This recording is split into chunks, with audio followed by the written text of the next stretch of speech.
దక్షిణ అమెరికా దేశం వెనిజువెలా చరిత్రలో కని విని ఎరుగని రాజకీయ భూకంపం సంభవించింది. దశాబ్దాల కాలం పాటు ఏక ఛత్రాధిపత్యం వహించిన నికోలస్ మదురో శకం ఒక్క రాత్రిలో ముగిసిపోయింది. అమెరికా గూఢచారి సంస్థ CIA శక్తివంతమైన డెల్టా ఫోర్స్ కమాండోలు సంయుక్తంగా నిర్వహించిన మెరుపు దాడిలో మదురో అరెస్ట్ అయిన సంగతి తెలిసింది. ఈ అనూహ్య పరిణామంతో దేశంలో తలెత్తిన పరిపాలనా సంక్షోభానికి వెనిజువెలా సుప్రీంకోర్టు తెరదించింది.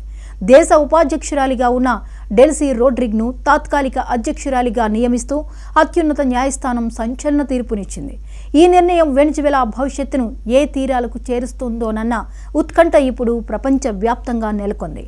అమెరికా సైనిక వ్యూహం ఎంత పక్కాగా ఉందంటే రాజధాని కార్కాస్ బస్సులు నిద్ర లేచేలోపే అధ్యక్ష భవనం అమెరికా బలగాల అధీనంలోకి వెళ్లిపోయింది. హాలీవుడ్ యాక్షన్ సినిమాను తలపించేలా జరిగిన ఈ బ్లాక్ ఆప్స్ ఆపరేషన్లో మదురోను ఆయన భార్య సిలియా ఫ్లోరెస్ ను అదుపులోకి తీసుకున్నారు. వారిని నేరుగా అమెరికాకు తరలించి న్యూయార్క్లోని డ్రగ్ ఎన్ఫోర్స్మెంట్ అడ్మినిస్ట్రేషన్ కార్యాలయంలో బంధించడం అంతర్జాతీయ దౌత్య చరిత్రలోనే అత్యంత అరుదైన సంఘటన. ఒక సార్వభౌమ దేశాధినేతను మరో దేశం ఇలా బంధించడంపై భిన్నాభిప్రాయాలు వ్యక్తమవుతున్నప్పటికీ వెనిజువెలాలో ప్రజాస్వామ్యాన్ని పునరుద్ధరించడమే తమ లక్ష్యమని వాషింగ్టన్ ప్రకటించింది. తాత్కాలిక అధ్యక్షురాలిగా బాధ్యతలు చేపట్టిన డెల్సీ రోడ్రిగ్స్ వెనిజువెలా రాజకీయాల్లో అత్యంత పదునైన నాయకురాలు.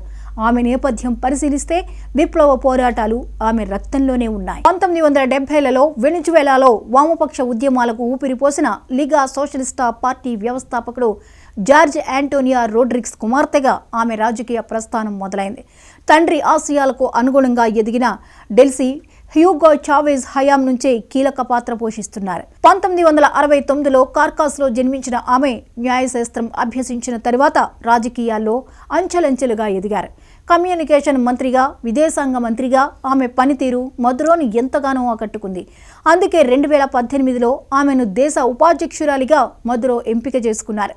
కేవలం రాజకీయాలకే పరిమితం కాకుండా దేశ ఆర్థిక మూలాధారమైన చమురు రంగాన్ని కూడా ఆమె సమర్థవంతంగా పర్యవేక్షించారు. అమెరికా విధించిన కఠినమైన ఆర్థిక ఆంక్షల సమయంలో దేశం కుప్పగొలకుండా ఆమె చేసిన పోరాటం ఇప్పుడు ఆమెకు ఈ ఉన్నత పదవి దక్కేలా చేసింది. మదురోను బంధించిన అమెరికా డెల్సీ రోడ్రిగ్స్ నియామకంపై సానుకూలంగా స్పందించడం గమనార్హం. అమెరికా అధ్యక్షుడు డొనాల్డ్ ట్రంప్ చేసిన వ్యాఖ్యలు ఇప్పుడు కొత్త చర్చకు దారితీశాయి. వెనిజువెలాను మళ్లీ గొప్ప దేశంగా మార్చే సత్తా డెల్సీకి ఉందని ఆయన ప్రశంసించడం వెనుక ఏదైనా ముందస్తు ఒప్పందం ఉందా అన్న అనుమానాలు వ్యక్తమవుతున్నాయి. అమెరికాతో సంబంధాలను మెరుగుపరుచుకుంటూనే దేశంలో ప్రజాస్వామ్యబద్ధంగా ఎన్నికలు నిర్వహించే బాధ్యతను ట్రంప్ ఆమెకు అప్పగించినట్లు కనిపిస్తోంది. వాస్తవిక నాయకత్వంతో దేశాన్ని సంక్షోభం నుంచి గట్టెక్కించగలరని వైట్ హౌస్ ఆశాభావం వ్యక్తం చేస్తోంది. అధ్యక్ష పీఠం దక్కినప్పటికీ డెల్సీ రోడ్రిగ్స్ ప్రయాణం అంత సులభం కాదు. వెనిజువెలా ప్రస్తుతం 5 దశాబ్దాల కాలంలో ఎన్నడూ లేని ఆర్థిక మాంద్యాన్ని ఎదుర్కొంటోంది. మొట్టమొదటి సవాల్ ఆకాశాన్ని తాకుతున్న ద్రవ్యోల్బణాన్ని కట్టడి చేయడం. దాని తర్వాత అమెరికా ఆంక్షల వల్ల నిలిచిపోయిన చమురు ఎగుమతులను పునరుద్ధరించాల్సి ఉంది. మరోవైపు దేశంలో చెలరేగుతున్న అంతర్గత అశాంతిని అణచివేసి శాంతి భద్రతలను కాపాడటం అత్యవసరం. మదురో మద్దతుదారులతో పాటు సైన్యంలోని ఒక వర్గం నుంచి ఎదురయ్యే తిరుగుబాటును అడ్డుకోవడం డెల్సీ రోడ్రిగ్స్కు లైఫ్ అండ్ డెత్ అగ్ని పరీక్షగా మారాయి. ప్రస్తుతానికి ఆమె తాత్కాలిక అధ్యక్షురాలిగా ఉన్నప్పటికీ ఆమె తీసుకున్న ప్రతి నిర్ణయం వెనిజువెలా భవిష్యత్తును నిర్దేశించనుంది.